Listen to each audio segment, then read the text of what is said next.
Hi, I'm Sean Buvala, and I'd like to tell you about storytelling for children, 3 places you'll be glad you don't need a storybook.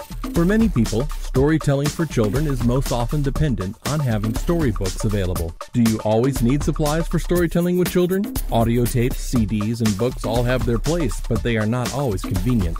Here are 3 places you will be glad that you don't have to rely on things to keep your child's mind engaged. Number 1. Driving in the car.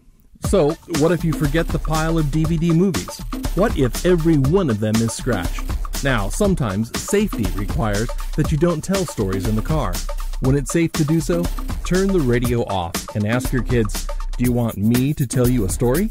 Then you can speak your stories back to the little monkeys behind you, taking those momentary glances into the mirror to catch some fleeting eye contact. When you have done this enough times, the question you will ask will turn into, "Which story do you want me to tell today?" And you'll be asked for encore presentations. Number 2, at the doctor's office.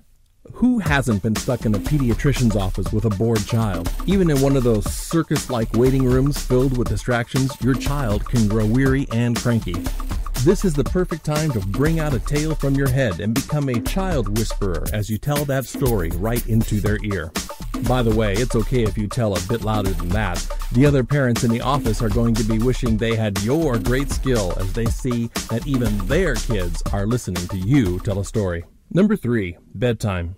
If you have burned out on storybooks and cannot find that darn Goodnight to the Moon book, you will be thanking me for this storytelling tip. Learn to tell bedtime stories from your heart and mind. You'll enjoy having a few minutes of actually looking into the eyes of your child instead of looking at the ink on the page. You will enjoy watching your kids' faces as they seem to live the words you speak to them in the story. Bedtime isn't just for books. You can't build a relationship with a book.